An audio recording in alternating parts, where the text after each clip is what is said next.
Hola Sobat Baku Antam BUMN, gimana kabar kalian? Berjumpa lagi dengan Kikoto. Kali ini saya akan mengajak teman-teman untuk membahas soal-soal TKB yang mungkin teman-teman beberapa hari yang lalu dalam seminggu kemarin, mulai dari tanggal 17 Mei kemarin itu udah mengikuti TKD ya. Dan mungkin udah siap-siap juga untuk mengikuti tes TKB. Dan kali ini saya akan mengajak teman-teman untuk membahas materi-materi TKB, yang mana materi TKB ini sudah sangat menjurus ke bidang yang teman-teman tuju ya. Kalau misalnya teman-teman yang menujunya ke marketing ya, TKB-nya tentang marketing, menujunya ke akuntansi dan manajemen, maka TKB-nya juga terkait akuntansi dan manajemen.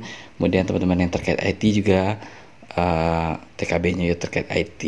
Dan juga ada TKB yang terkait dengan bahasa Inggris atau TOEFL ya. Kemudian selain TKB juga ada tes wawancara. Wawancara itu dengan HRD yang wajib, kemudian dengan user. Usernya itu bisa beberapa level, ada yang cukup satu level aja, artinya langsung dengan direksi. Ada yang 2 level dari senior manager, kemudian direksi. Ada juga yang 3 level, yaitu dari atasan langsung kalian, senior manager, kemudian sampai ke direksi dan sebagainya. Itu tergantung dari perusahaannya. Dan kali ini saya akan mengajak teman-teman untuk membahas soal-soal TKB terkait humas, public relation, dan komunikasi. Tapi sebelum mulai, teman-teman klik subscribe dan nyalakan tombol notifikasi dulu karena saya akan mengupload videonya setiap hari. So stay tune terus dan kita mulai videonya. Let's go.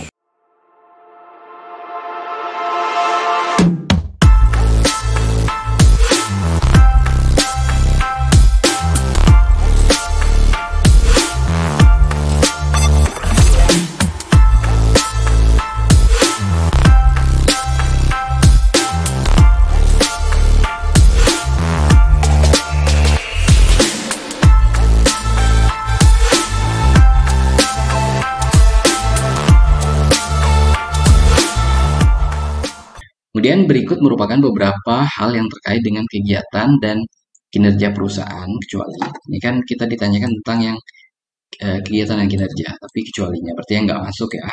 Kita lihat dulu jenis produk yang ditawarkan, ini benar ya, ini kan masuk ke dalam kegiatan. Kemudian portfolio perusahaan ini masuknya ke kinerja ya. Kalau portfolio kan berarti perusahaannya punya aset berapa, kemudian dia punya modal berapa, kayak itu kan.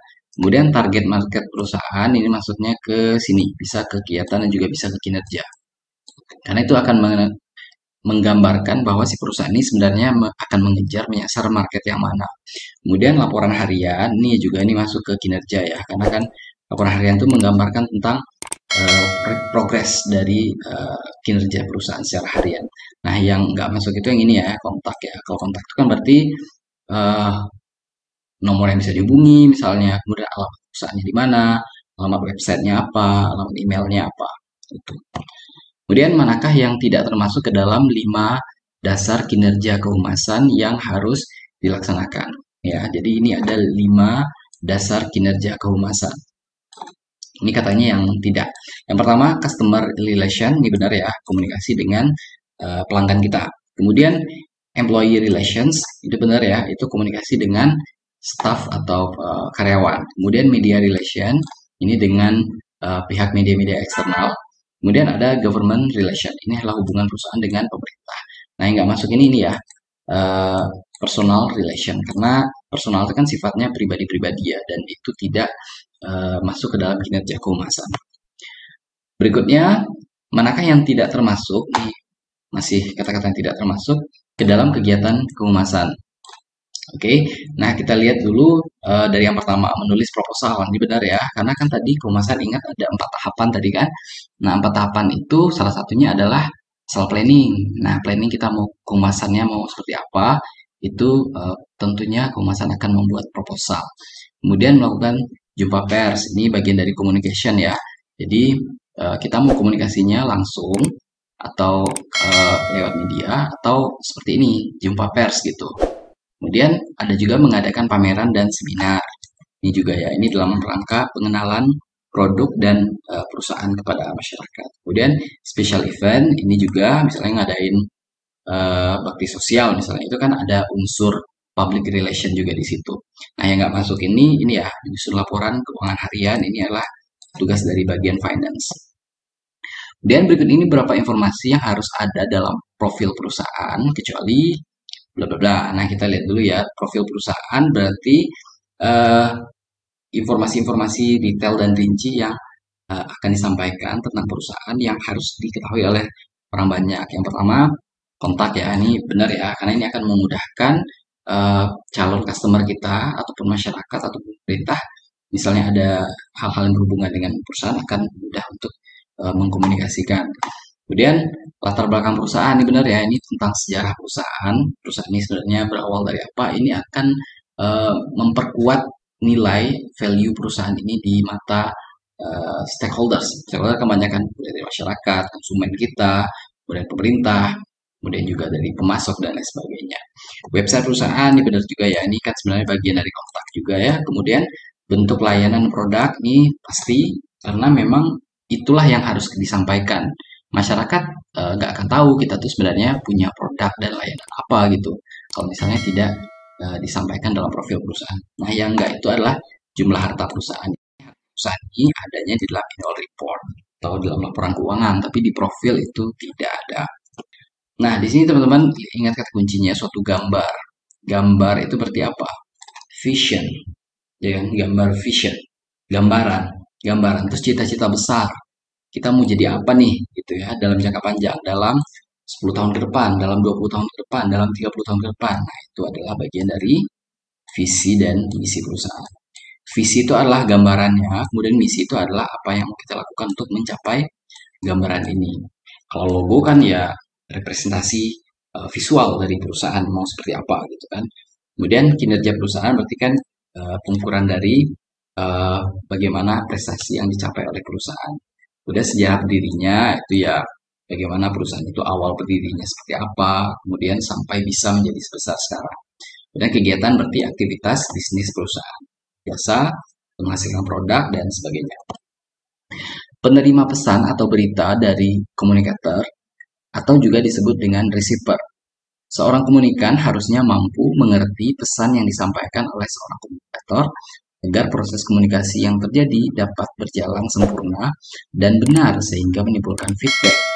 Adalah pengertian dari bla bla bla. Ini soalnya agak-agak membingungkan ya walaupun jawabannya gampang. Ini teman-teman akan putar-putar.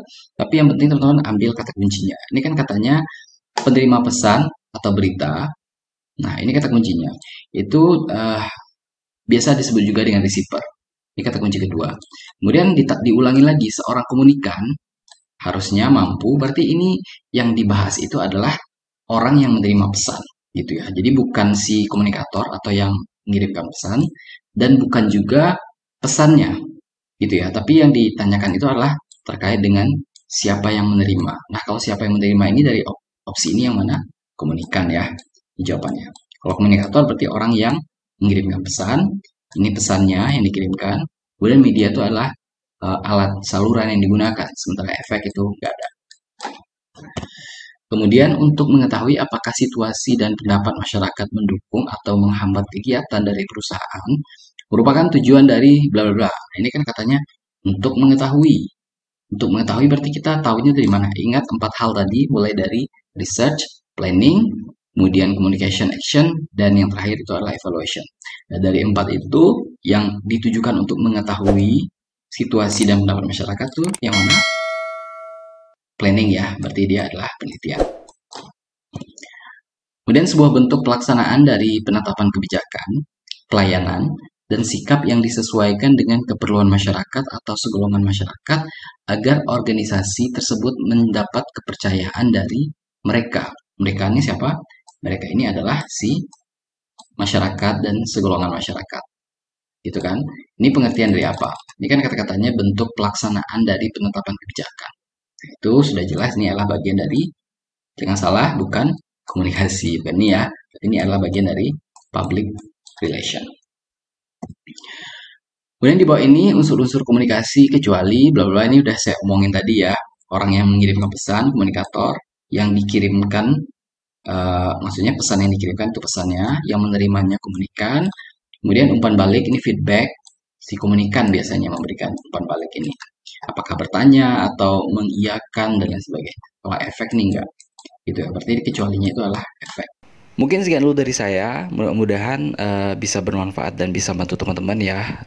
Jangan lupa video-video baru akan saya upload setiap hari. Teman-teman nyalakan tombol notifikasi dan klik subscribe agar dapat notifikasi ketika video baru tersebut saya upload. Dan stay tune terus, semoga sukses di tempat yang teman-teman incar dan semoga prosesnya lancar sampai akhir. Dan see you next time, have a nice day. Bye bye.